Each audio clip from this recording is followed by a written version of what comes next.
अस्सलाम वालेकुम guys, welcome back to my YouTube channel. So yes guys, आज हम अपना केमिस्ट्री का टॉपिक 1.2 स्टडी करेंगे in detail. That is also one of the most important topic in which we will study about Maxwell's demon experiment. आप लोगों को पता है डीमन क्या होता है? डीमन किसी शैतान का नाम है ना। आप यहाँ पे देखिए, मैंने बड़ी रिलेटेबल पिक्चर लगाई है यहाँ पे। आप लोग देखिए, यहाँ पे एक डीमन है और वो कह रहा है, hey Maxwell, look, I am breaking the second law. अब लॉ तो ब्रेक हो नहीं सकता। तो मैक्सवेल क्या कहता है, no you can do it, like but you can do it. So यहाँ पे ये बात हो रही है कि मैक्सवेल कह रहे हैं मैं तुम्हारा जो सेकंड लॉ है ना वो तो मैं ख़राब करके रहूँगा ना। तो मैक्सवेल बड़ा कामली कहता है, no you can do it, क्योंकि लॉ है ना, लॉ तो ख़राब हो ही नहीं सकता। तो अब हम मैक्सवेल का मैक्सवेल डीमन एक्सपेरिमेंट पढ़ेंगे। सबसे पहले हमें प्री रिक्विसाइट्स देखना होगा कि हमारे पास एक्चुअली जो लॉ ऑफ थर्मोडायनामिक्स है वो है क्या ना। जो डीमन कह रहा है मैं ख़राब करूँगा, लाइक मैं उसको गलत प्रूफ करूँगा ना। What is thermodynamics? Thermodynamics, therm mean heat, right?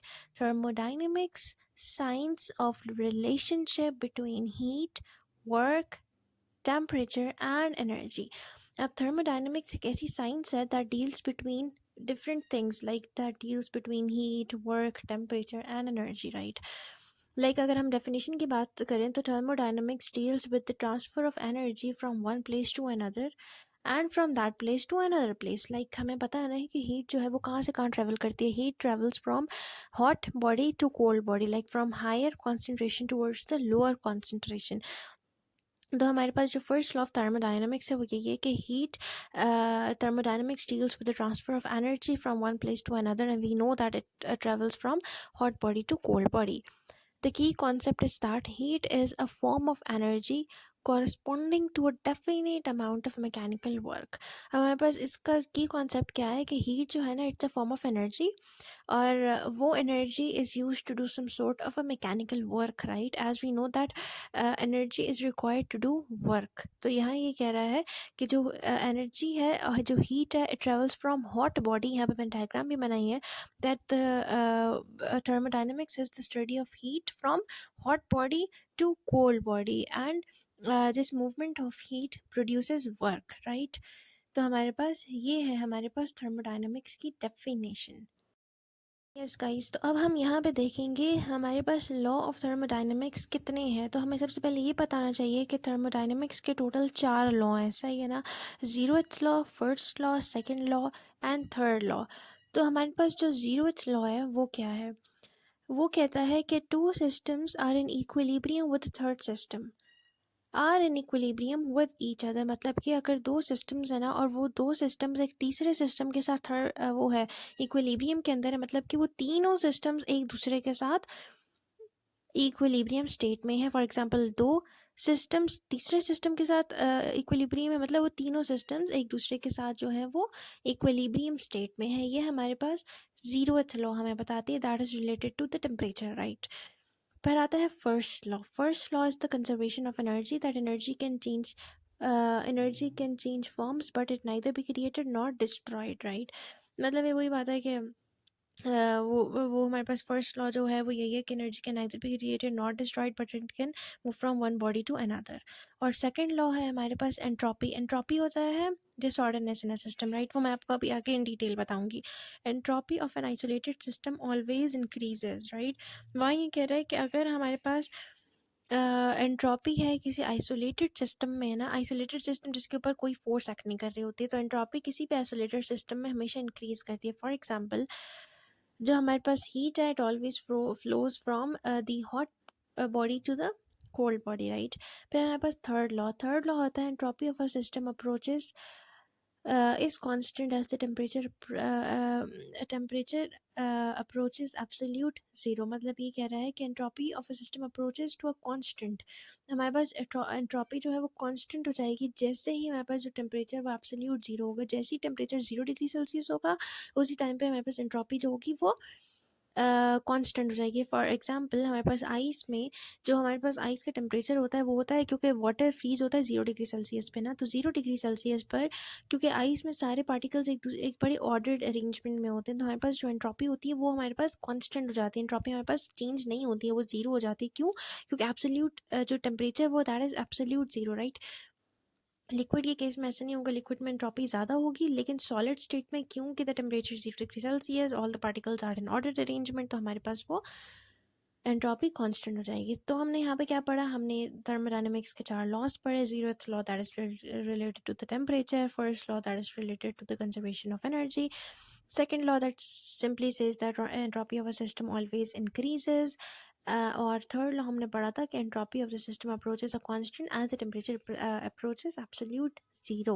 अब हम आगे चलते हैं। अब देखिए यहाँ पे मैंने आप लोगों के लिए 2 दानी पिक्चर्स लगाई हुई हैं, देखिए। यहाँ मैं आप लोगों से पूछ रही हूँ, भाई आप लोगों का कौन सा रूम है? एट रूम ए और room B? Like if you personally ask me, so honestly I would say that my room is the room B, क्योंकि मेरा कमरा हमेशा इस तरह बिखरा हुआ रहता है। क्योंकि मुझे ये लगता है कि अगर चीज़ें बिखरी हुई रहेंगी तो मुझे वो आसानी से मिल जाएंगी। हाउएवर अगर वो चीज़ें बड़ा ऑर्डर्ड जगह पे पड़ी होंगी तो मुश्किल होगा मुझे मिलने के लिए। तो आप लोग ज़रा मुझे कमेंट्स में बताइए कि आप लोगों का रूम कौन सा है? हाँ, रूम ए है या रूम बी है? अभी आप लोग ये सोच रहे होंगे, भाई मैं आप लोगों से इतना ऐसा सवाल क्यों पूछ रही हूँ कि भाई आप लोगों का रूम ए है, रूम बी है, हमारे पास थर्मोडायनामिक्स में ये कौन सी साइंस आ गई है? इसका मतलब ये है कि देखिए जो रूम ए है ना वो बहुत ही ऑर्डर्ड है, हर चीज़ उसकी जगह पे पड़ी हुई है, बेडशीट सिमटी हुई है, and windows are open, fresh air आ रही है, बड़ा स्टैटिक लुक दे रही है ये वाला रूम। और जो रूम बी है दैट इज़ लाइक सो बहुत बिखरा हुआ है और बिल्कुल भी ऑर्डर्ड नहीं है। हर चीज़ जो है वो देखें किस तरह ज़मीन पे पड़ी हुई है, जो भी चाहिए सिजर्स भी पड़ी हुई है नीचे, इधर उधर सब कुछ बिखरा हुआ है ना। इसका मतलब क्या होता है कि अभी मैंने आप लोगों को बताया कि एंट्रोपी होता है disorderness in a system, right. जो जगह जो चीज़ जितनी बिखरी हुई होगी ना वहाँ की एंट्रोपी उतनी ही ज़्यादा होगी। फॉर एग्ज़ाम्पल अब रूम ए बहुत ही सिमटा हुआ है, बहुत ही ऑर्डर्ड है और हर चीज़ की जगह पे पड़ी हुई है, इसका मतलब ये है कि वहाँ पे एंट्रोपी ज़ीरो है, क्योंकि entropy is simply the disorderness in a system. जब डिसऑर्डरनेस है ही नहीं तो एंट्रोपी ज़ीरो हो जाएगी।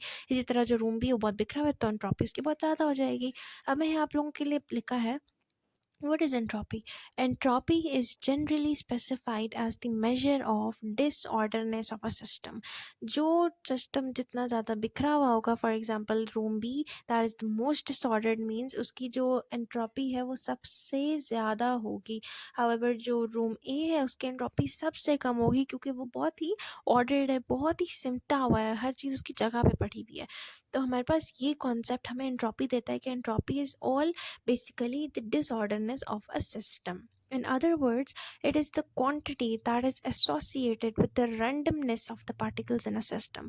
अब हम इसको ये भी कह सकते हैं कि एंट्रोपी हम और भी डिस्टिंग्विश कर सकते हैं, किसी भी सिस्टम के पार्टिकल्स अगर बहुत ही रैंडम पड़े हुए हैं, जैसे हमारे पास उस रूम में भी हर चीज़ बहुत रैंडम पड़ी हुई थी, तो हमने कहा था उसकी एंट्रोपी बहुत ज़्यादा है। फॉर एग्ज़ाम्पल यहाँ पे मेरे पास एक आइस है, ठीक है, दूसरे मेरे पास लिक्विड स्टेट है, पानी है, और दूसरा मेरे पास वेपर स्टेट है, ठीक है।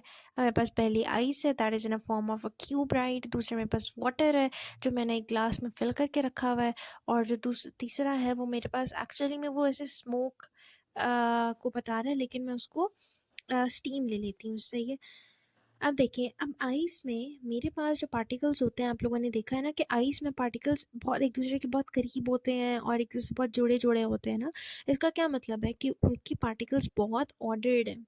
अब मैंने आपको पता है जितना ज़्यादा चीज़ ऑर्डर होगी उसकी एंट्रोपी उतनी ही कम होगी, राइट। अब देखिए मैंने आप लोग पार्टिकल से ड्रॉ किए हैं, अभी हर पार्टिकल जो है वो बहुत ही ऑर्डर्ड है, तो मेरे पास इस चीज़ की जो एंट्रोपी होगी वो बहुत ही कम होगी। हाउएवर आप लोगों को देखा है लिक्विड स्टेट में जो पार्टिकल्स होते हैं वो एक दूसरे के थोड़े थोड़े दूर होते हैं, लाइक बहुत दूर नहीं होते हैं, थोड़े थोड़े दूर होते हैं।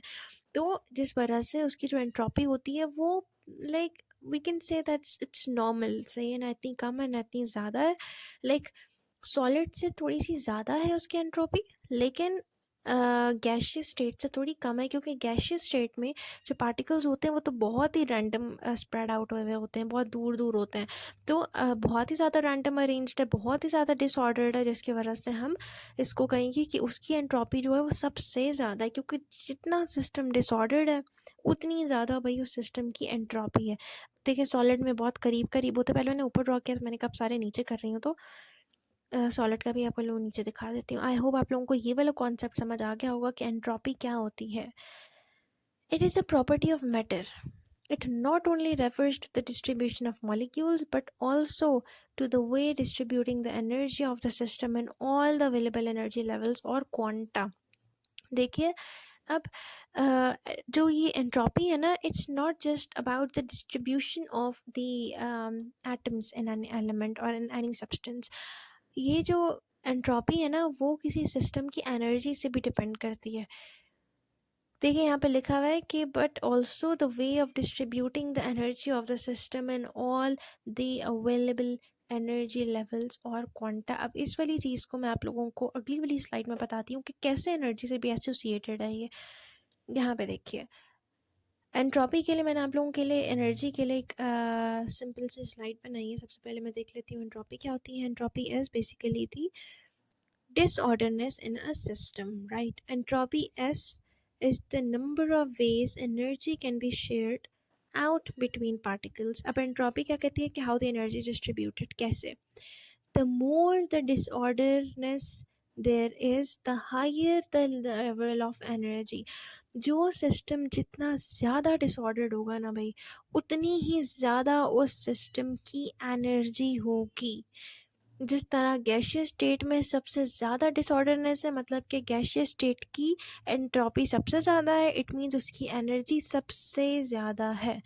अब यहाँ देखिए solids have the lowest level of disorderness. Particles are arranged nearly in rows and liquids and gases are more disordered. इसका क्या मतलब हो गया, जितना ज़्यादा सिस्टम डिसऑर्डर्ड है उतनी ज़्यादा उसकी एनर्जी है। सॉलिड में एनर्जी सबसे कम है, लिक्विड में थोड़ी ज़्यादा है और गैसेस में सबसे ज़्यादा है। क्यों? क्योंकि गैसेस में पार्टिकल सबसे ज़्यादा डिसऑर्डर्ड है, लिक्विड में थोड़े कम है और सॉलिड में तो बिल्कुल भी डिसऑर्डर्ड नहीं है, बहुत ही ऑर्डर्ड अरेंज्ड होता है। The number of particles also affect the entropy change. If a reaction is in the same state but more molecules are produced, then entropy increases. There are more ways energy can be distributed. For example, dinitrogen trioxide producing nitrogen oxide shows increasing entropy. कैसे? अब देखो N2O4 से मेरे पास 2NO2 बन गया। अब देखिए मेरे पास जब नंबर ऑफ मोल्स इंक्रीज होंगे ना, it means entropy of the system will increase. It means that the energy of the system will increase. अब मेरे पास जो मेरी लेफ्ट हैंड साइड है उसके ऊपर N2O4 का 1 मोल है और मेरे पास जो मेरी राइट हैंड साइड है उसके ऊपर मेरे पास जो नंबर ऑफ मोल्स हैं NO2 के वो 2 हैं, तो वो 1 और 2 हो गया। मीन्स मेरे पास नंबर ऑफ मोल्स इंक्रीज कर रहे हैं from left to right. So when the number of moles will increase, इसका क्या मतलब होगा कि entropy of the system will also increase. However अगर वो कम होगा तो entropy of system will also decrease. तो येस गाइस, आई होप आप लोगों को एंट्रोपी का सिस्टम जो एंट्रोपी का जो कॉन्सेप्ट होगा वो बहुत अच्छे से क्लियर हो चुका होगा। अगला टॉपिक हमारे पास उसका मैक्सवेल डीमन एक्सपेरिमेंट है, लेकिन वो बहुत लंबा है और बहुत इंपॉर्टेंट है। सो आई गेस वीडियो ऑलरेडी बहुत लंबी हो चुकी है, तो मैं आप लोगों को वो टॉपिक कल एक्सप्लेन करूँगी इंशाल्लाह।